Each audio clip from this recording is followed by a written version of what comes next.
கொடுக்க போறோம். அப்போ ஒரு டீம் ஒரு டைமண்ட் கிளப் 5000 PV பண்றதுக்கு எளிய வாய்ப்பு என்னது? 2700 PV nutri charge, 2700 FMCG easy.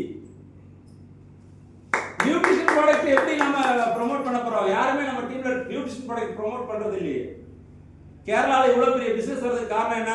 அங்க ஃபர்ஸ்ட் பிரியாரிட்டி நியூட்ரிஷன் ப்ராடக்ட் தான் ப்ரோமோட் பண்றாங்க. நியூட்ரிஷன் ப்ராடக்ட் தான் ப்ரொமோஷன் கொடுக்குறாங்க. இங்க நாம அதான் கொடுக்குறோம். வரவ 2000 ரூபாய்க்கு எப்படியாவது ஆட்டாம வாங்கிட்டு போனா போதுங்கிறத நாம பண்றோம். இதான் நம்ம ப்ரொஃபஷனல்ஸ். சோ அப்ப இந்த ப்ரொஃபஷனல்ஸ்ங்கிறது என்னன்னா RCM என்ன சொல்லுது, RCM பிசினஸ் நமக்கு என்ன சொல்லுதோ அதை அப்படியே டிட்டோவா நீங்க பண்ணணும். கேள்வியே கேட்காம என் இஷ்டத்துக்கு தான் பண்ணுவேன்னு பண்ணாம சிஸ்டத்துல என்ன சொல்லுதோ 100% பொருள் யூஸ் பண்ணணுமா, நானும் யூஸ் பண்றேன், என் டீமும் யூஸ் பண்ணணும். இதை நீங்க முதல் வேலையா எடுக்கணும். சும்மா இங்க எழுத்துல இருக்கிறது 100% கிடையாது. அது நம்ம செயல்ல கொண்டு வரணும். செயல்ல கொண்டு வந்தாதான் டீம் பிசினஸ் ஆகும். ஏன்னா நம்மளுடைய பிசினஸ் என்ன? Duplication business. டூப்ளிகேஷன் பிசினஸ் நாம பண்ணாதான் டீம் பண்ணும். இதை வந்து எத்தனை லீடர்ஸ் வந்து சொன்னாலும் தெரியும், நாம பண்ணலைன்னா டீம் பண்ணாது. ஸோ நாங்க எங்க டீம்ல என்ன பண்ணிட்டு இருக்கோம்? 1ஆம் தேதியான காலையில முதல் டைமண்ட் கிளப் படிக்கிறோம். காலையில முதல் டைமண்ட் கிளப் படிச்ச உடனே டீம்ல எல்லாருமே அடிக்கிறாங்க. அப்ப நம்ம என்ன பண்ணணும்? டீமுக்கு உதாரணமா இருக்கணும், டூப்ளிகேஷனா இருக்கணும். அப்ப டைமண்ட் கிளப் நான் காலையில அடிக்கிறேன்னா என் டீம்ல எல்லாரும் அடிக்கிறாங்க. ஏன்? என்ன பார்த்து அடிக்கிறாங்க. அப்ப நாம அதுக்கு உதாரணமா இருக்கிறோம். அப்ப டைமண்ட் கிளப்ங்கிறத நம்ம டீமோடைய மிகப்பெரிய தூண். இதை யார் உணர்றாலோ அவங்க டீம் வந்து பிசினஸ் வால்யூம் அதிகமாக கொடுப்பாங்க. ஸோ YRCM அப்படிங்கிறது நம்முடைய வாழ்வில் இருக்கக்கூடிய நம்முடைய எதிர்காலத்துக்கு ஒரு அற்புதமான வாய்ப்பு கொடுக்கக்கூடிய ஒரு பிசினஸ். இதுல அவ்வளோ ப்ராடக்ட் இருக்கு, ரேஞ்ச் ஆஃப் ப்ராடக்ட் இருக்கு, பெயிண்ட் இருக்கு. நீங்க எந்த செக்டர், ஈவன் ஒரு டீ தூளை மட்டுமே எடுத்து மாசம் 50,000 PV பண்ண முடியும் நம்மளால. ஒரு டீ தூள் மட்டுமே எடுத்து அவ்வளோ ப்ராடக்ட் இருக்குதுல ஒரு ப்ராடக்ட் சூஸ் பண்ணி நம்மளால பண்ண முடியும். ஆனா இவ்வளோ ப்ராடக்ட்டை வச்சுட்டு நம்ம என்ன பண்றோம்?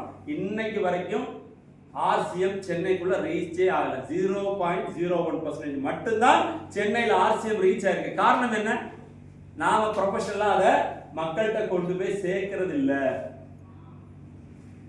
நாம ப்ரொஃபஷனலா மக்கள்கிட்ட கொண்டு போய் சேர்க்கணும். அப்படின்னா YRCM நமக்கு தெரியணும்.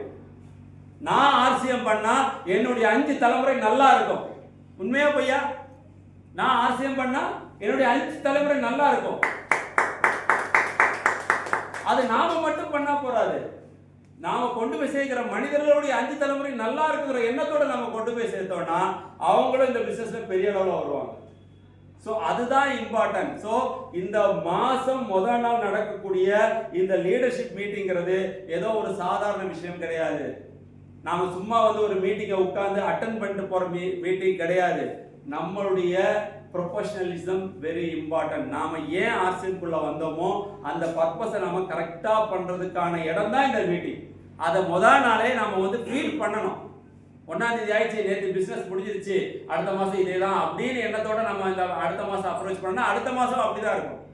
இந்த 1ஆம் தேதி நாம ஏன் வந்திருக்கோம்னா இந்த மாசம் நமக்கு growth வேணும், இந்த மாசம் growth இன்க்ரீஸ் பண்ணணும். அதுக்கு தான் இந்த முதல் நாள் மீட்டிங். இந்த மீட்டிங்ல நாம என்ன முடிவு எடுக்க போறோம், இந்த மாசம் எனக்கு என்ன PV வேணுங்கிறத முடிவெடுக்கிற நாள் தான் இந்த 1ஆம் தேதி லீடர்ஷிப் மீட்டிங்.